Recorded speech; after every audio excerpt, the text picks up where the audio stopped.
नमस्कार, आदाब, अस्सलाम वालेकुम, सत श्री अकाल। मैं हूं आकिब आफ्ताब और आप देख रहे हैं बहु एक्सप्रेस। हमने अक्सर फ्लेक्सेस के अंदर एक नई नई चीज़ें देखी हैं, लेकिन जब एक ऐसा लफ्ज़ सामने आता है जो हर एक चीज़ को कवर कर देता है, आज हमारे साथ मौजूद हैं उस लफ्ज़ के बारे में बात करने के लिए एकजुट जम्मू के चेयरमैन, जो एडवोकेट भी हैं, अंकुर शर्मा जी। सीधे इन्हीं के पास चलते हैं वक्त की नज़ाकत को देखकर। सर, आपका बहुत बहुत स्वागत है बाहु एक्सप्रेस में। सर, सबसे पहले तो आपका, जब हम आ रहे थे तो आपके फ्लैक्स पर एक चीज़ लिखी हुई थी, द सीज कंटिन्यूज। सर, सबसे पहले दर्शकों को ये बताइए कि वो जो सीज है वो कंटिन्यू चलती रहे, वो क्या है? देखिए, सीज का मतलब ये है कि किसी भी एरिया को जब आप चारों तरफ से घेर लेते हैं और उस एरिया के अंदर जो लोग रह रहे होते हैं उनकी सप्लाई लाइंस भी आप काट देते हैं विद एन इंटेंशन कि वो 100% सरेंडर आपके सामने कर दें, यानी उन्हें बेबस कर देते हैं। तो that is what we mean by siege. It's a military term और हमने सीज का प्रयोग किया जम्मू के संदर्भ में कि पिछले 70 साल से जम्मू प्रोविंस के अराउंड एक सीज लेआउट किया गया है, जिसके कारण जम्मू के लोगों को भी हर डायमेंशन में, हर दिशा में, हर प्लेटफॉर्म पे एक जीनोसाइडल एट्रिशन करने का प्रयास किया जा रहा है। तो सीज का कॉन्टेक्स्ट यही था कि जम्मू के अराउंड एक स्ट्रैंगल होल्ड है। जम्मू को ख़त्म करने के लिए ताकतों ने इसके इर्द गिर्द की सप्लाई लाइंस काट दी हैं। अब आप उसे किसी भी कॉन्टेक्स्ट में समझ लीजिए, जैसे आप यहाँ के लोगों को एम्प्लॉयमेंट में डिस्क्रिमिनेट करेंगे, डेवलपमेंटल इश्यूज़ में डिस्क्रिमिनेट करेंगे, यहाँ की टूरिस्ट एरियाज़ को डेवलप नहीं करेंगे, यहाँ के लोगों को second class third class treatment देंगे, यहाँ की सड़कें नहीं बनवाएंगे, खासकर राजौरी, भद्रवा, जो हमारे पहाड़ी क्षेत्र जितने भी हैं, बनी बसोली, यहाँ पे सड़कों का नहीं करेंगे। यहाँ पे जो तीर्थ यात्रा के स्थान हैं, परमंडल हो गया, उत्तर बहनी हो गया, यहाँ पे आप रोड्स नहीं बनाएंगे। तो ये एक जीनोसाइडल एक प्रोसेस है जो जम्मू के विरुद्ध पिछले 70 साल से चलाया जा रहा है, जिसे हमने एक केवल शब्द में बांधा और पिरोया और ये कहा कि जम्मू में सीज है, जम्मू का सीज है। और 370 एब्रोगेशन के बाद भी द सीज कंटिन्यूज, सीज मतलब अनइंटरप्टेडली जारी है। सर, यानी कि जब 370 टूटा, आज से एक साल पहले की अगर हम बात करें, जब 370 टूटा, तो क्या लगता है आपको 370 टूटने के बाद कुछ जम्मू कश्मीर में चेंजेस हुई? देखिए, 370 टूटते ही जो Jammu Kashmir as a state का जो चरित्र था, नॉन सेक्युलर थियोक्रेटिक स्टेट, वो ध्वस्त हुआ।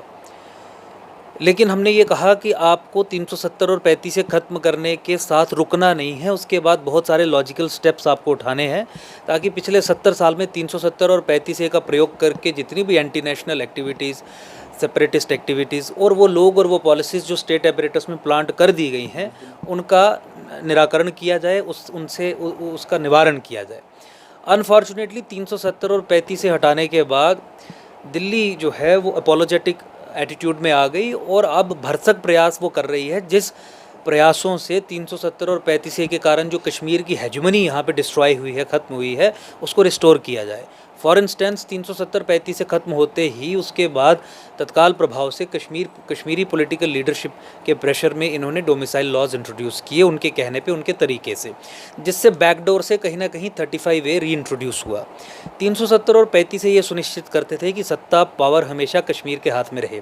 इन्होंने 2011 के सेंसस के आधार पर डिलिमिटेशन का फैसला करने से ये बता दिया कि आप कश्मीरी भाई हमारे डरिए मत, घबराइए मत, बेशक हमने 370 तोड़ दिया है, लेकिन उसका जो सबसे बड़ा बेनिफिट होता था कि कश्मीर के हाथ में सत्ता रहती थी, हम उसे नहीं छेड़ेंगे। हम 2021 के सेंसस के आधार पर डिलिमिटेशन नहीं करवाएंगे, 2011 के सेंसस के आधार पर डिलिमिटेशन करवाएंगे। और सबको ये पता है कि 2021 के सेंसस के आधार पर करवाएंगे तो जम्मू को अधिक सीटें मिलेंगी, यानी जम्मू का चीफ मिनिस्टर बनेगा। तो उन्होंने, आज की सरकार ने उन्हें ये भी एश्योरेंस दे दी कि घबराइए मत, चीफ मिनिस्टर आप ही का बनवाएंगे, सीटें भी कश्मीर की ज़्यादा आप ही की रखवाएंगे, क्योंकि 2011 के फ्रॉड और फज्ड सेंसस के आधार पे हम डिलिमिटेशन करवा रहे हैं। वहीं पे माइनॉरिटी राइट्स की बात हो गई, तो सुप्रीम कोर्ट की जजमेंट होने के बावजूद भी जम्मू कश्मीर में आज की सरकार आज भी माइनॉरिटी राइट्स मेजॉरिटी कम्युनिटी को दे रही है और माइनॉरिटीज़ जो जम्मू कश्मीर में हैं उनके मौलिक अधिकारों का, उनके फंडामेंटल राइट्स का हनन कर रही है, जिससे अल्टीमेटली कश्मीर फिर से एम्पावर हो रहा है। तो आप एक कंसिस्टेंसी देखेंगे कि 370 ख़त्म होने के बाद भी कश्मीर को एम्पावर करने के लिए और जम्मू संभाग को डिसएम्पावर करने के लिए बाकायदा फैसले लिए जा रहे हैं। अदरवाइज़ यू कांट एक्सप्लेन कि एक पॉलिटिकल पार्टी ऐसा फैसला क्यों लेगी जिस फैसले के बाद सत्ता, पॉलिटिकल पावर, जिसके लिए पॉलिटिकल पार्टी पैदा होती है और काम करती रहती है, सत्ता उसके पॉलिटिकल ओपोनेंट को मिल जाए। यानी भाजपा सर अगर बात करें अगर भारतीय जनता पार्टी की, इस समय तो उन्हीं की सरकार है, हर जगह पर कमल का फूल जो है हमें खिलता हुआ नज़र आ रहा है। तो क्या लगता है आपको कि जम्मू को कश्मीरी जितने भी मिनिस्टर्स थे, जम्मू के लिए उन्होंने कुछ किया या नहीं किया, ये आपको भी पता है, ये उन लोगों को भी पता है जो जम्मू के निवासी हैं। तो क्या लगता है आपको कि सरकार ने क्यों ये फैसला लिया, फिर क्यों बार बार कश्मीर की तरफ पावर जो है बढ़ाई जा रही है? देखिए, ये एक व्यापक विषय है जिसके ऊपर अभी हम कुछ दिनों में, आने वाले दिनों में एक बहुत बड़ा खुलासा भी करेंगे कि क्यों दिल्ली जो है it always स्लीप्स in bed with the Kashmir, कि क्यों ऐसा होता है और जम्मू को क्यों एक सेकंड क्लास ट्रीटमेंट फेस करना पड़ता है। उसके पीछे जियोपॉलिटिकल और आइडियोलॉजिकल कारण हैं। तो मुझे लगता है कि उसे हम एक इंटरव्यू में एक पासिंग क्वेश्चन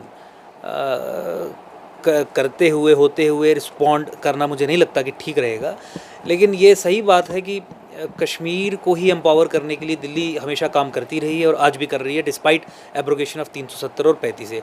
आपने इसकी सबसे बड़ी एग्जांपल देखी कि जिस समय ये पब्लिक डोमेन में बात आ गई, प्रूव हो गया कि जम्मू कश्मीर बैंक की सिलेक्शन प्रोसेस को इसलिए ख़त्म कर दिया गया क्योंकि जम्मू संभाग के बच्चे उसमें अधिक सेलेक्ट हुए थे।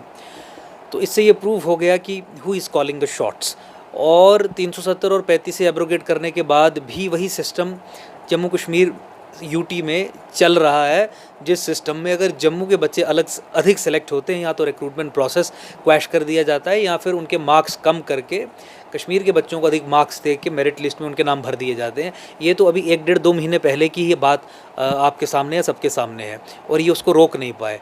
देखिए, केंद्र में इनकी सरकार है, स्टेट में इनकी सरकार है। अगर ये चाहते तो जम्मू कश्मीर बैंक का जो रिज़ल्ट था जिसमें जम्मू के अधिक बच्चे सेलेक्ट हुए थे उसे डिक्लेयर कर सकते थे, लेकिन दे चोज़ नॉट टू। क्यों? क्योंकि इन्हें कश्मीर को एम्पावर करना है। तो ब्यूरोक्रेसी में जब कश्मीर की रिप्रेजेंटेशन कम होगी तो कश्मीर कमज़ोर होगा। तो जब इन्होंने देखा कि जम्मू के बच्चे अधिक सेलेक्ट हुए तो दे टुक अ डिसीजन कि हम इस रिक्रूटमेंट प्रोसेस को क्वैश करेंगे। अब ये लोगों को बेवकूफ़ बनाने के लिए ये ज़रूर कहते हैं कि देखिए ब्यूरोक्रेट्स ने डिसीजन लिया। मुझे बताइए किस ब्यूरोक्रेट की औकात है, इंक्लूडिंग चीफ सेक्रेटरी, कि पॉलिटिकल सेटअप के अगेंस्ट जाके कोई फ़ैसला ले।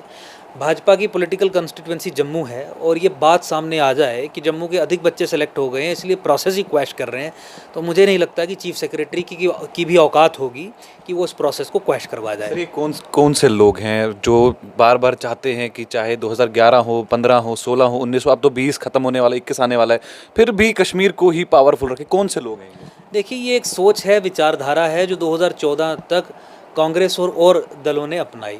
उनके हिसाब से जम्मू कश्मीर में सत्ता जो है वो कश्मीर को देनी है और इनफैक्ट कश्मीरी मुसलमान को देनी है। मुसलमान को क्यों देनी है? क्योंकि दुनिया को ये दिखाना है कि भारत एक हिंदू मेजॉरिटी कंट्री है और जम्मू कश्मीर एक मुस्लिम मेजॉरिटी स्टेट है।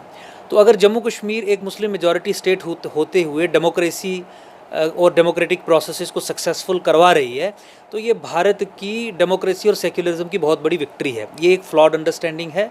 इस अंडरस्टैंडिंग में unfortunately Jammu second class status automatically पा जाता है, क्योंकि अगर आपको ये दुनिया को दिखाना है कि जम्मू कश्मीर में डेमोक्रेटिक प्रोसेस को मुसलमान सक्सेसफुल बना रहा है तो डेमोक्रेसी का चेहरा भी तो मुसलमान को बनाना पड़ेगा आपको।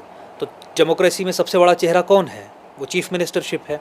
तो चीफ मिनिस्टर मुसलमान के पास तभी रहेगी जब विधानसभा में मुसलमान MLAs अधिक रहेंगे।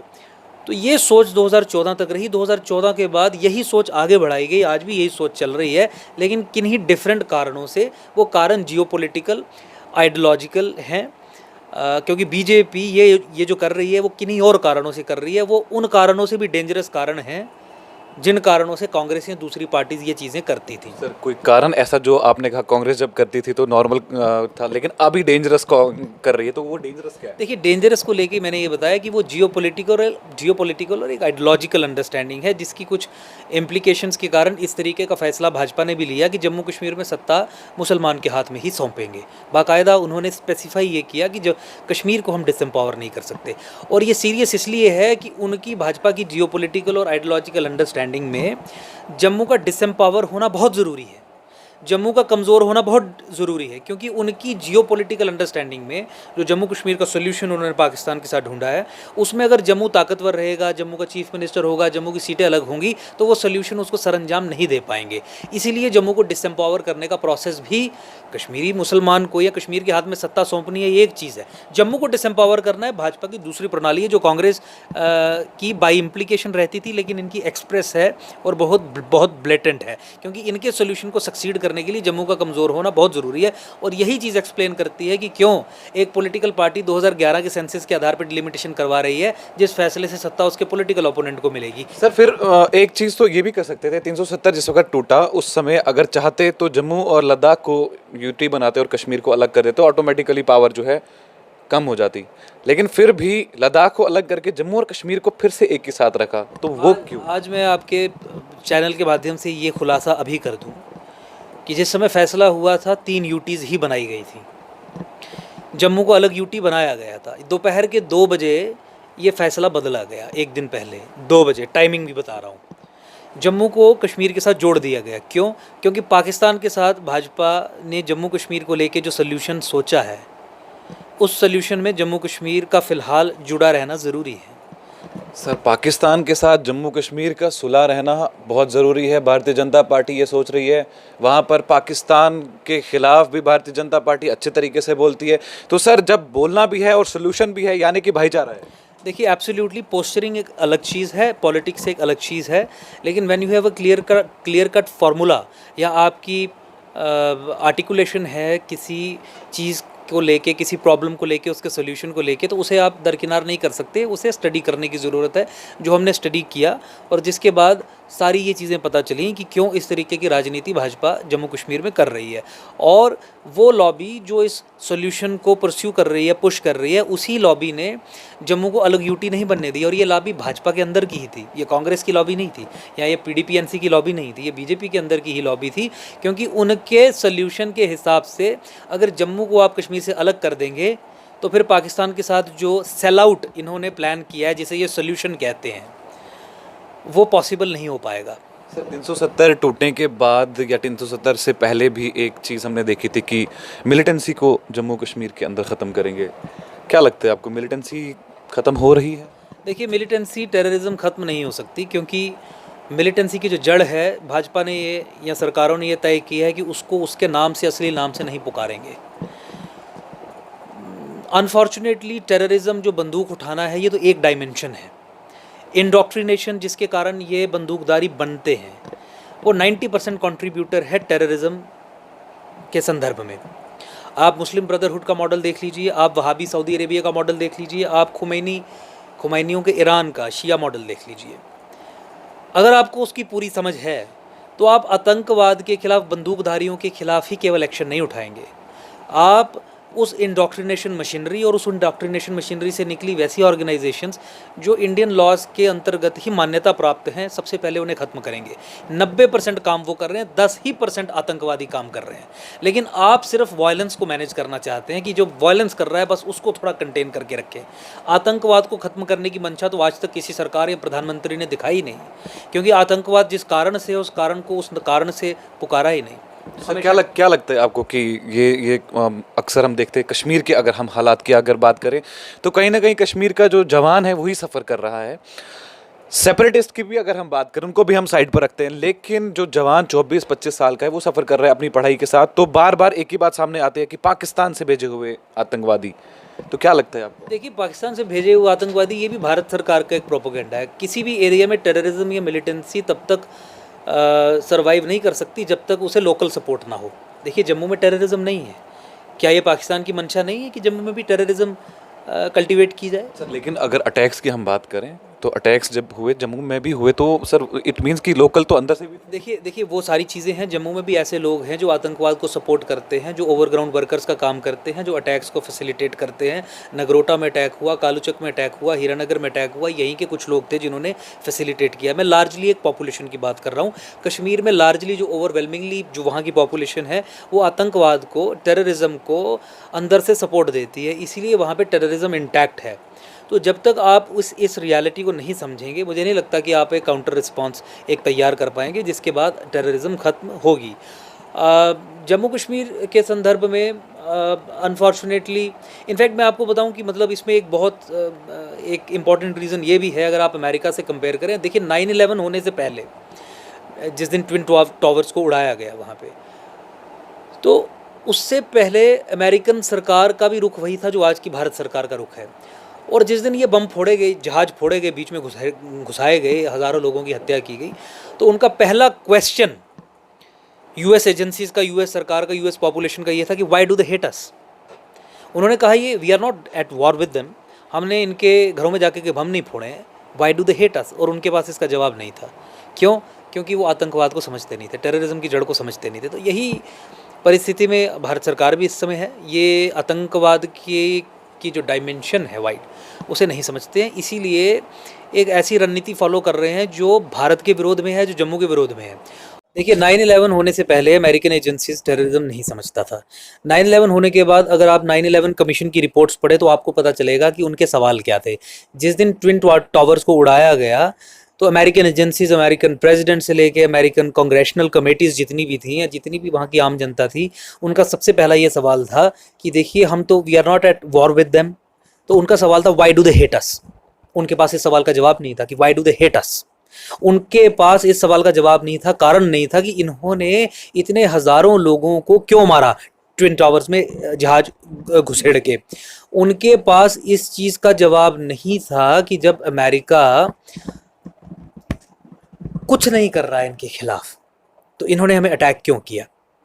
तो देखिए वही परिस्थिति आज की डेट में भारत सरकार की भी है कि भारत सरकार को पता ही नहीं है कि टेररिज्म की डायमेंशंस क्या है, और ये सिर्फ वायलेंस मैनेज करने के लिए कार्रवाई करते हैं, जिसके कारण जम्मू कश्मीर में टेररिज्म खत्म हो ऐसी हम बिल्कुल उम्मीद नहीं रखते, क्योंकि भारत सरकार की ये मंशा ही नहीं है कि टेररिज्म को खत्म किया जा सके। जब अमेरिकन एजेंसीज से पूछा गया कि अलकायदा जब अलकायदा के बारे में पता चला कि इन्होंने यहाँ पे जहाज से अटैक्स करवाया है, तो अमेरिकन एजेंसीज ने अलकायदा की फॉर्मेशन की 10 अलग अलग डेट्स दी। उन्हें यह भी नहीं पता था कि अलकायदा की फॉर्मेशन की एग्जैक्ट डेट क्या है। क्यों? क्योंकि डिनायल मोड में थे। क्यों? क्योंकि समझते नहीं थे।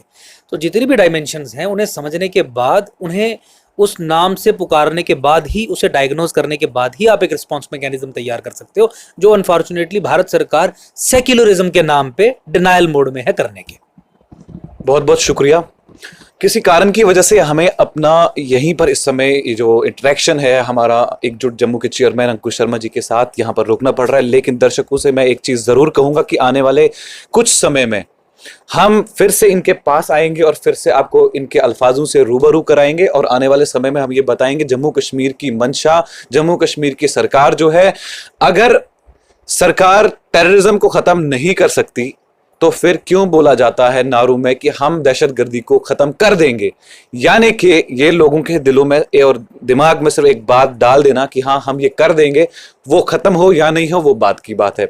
तो ये हमारे साथ इंटरेक्शन कर रहे थे इस वक्त एकजुट जम्मू के चेयरमैन अंकुश शर्मा जी। तो मुझे दीजिए इजाजत, आप देखते रहिए बहु एक्सप्रेस आकिब आफ्ताब के साथ।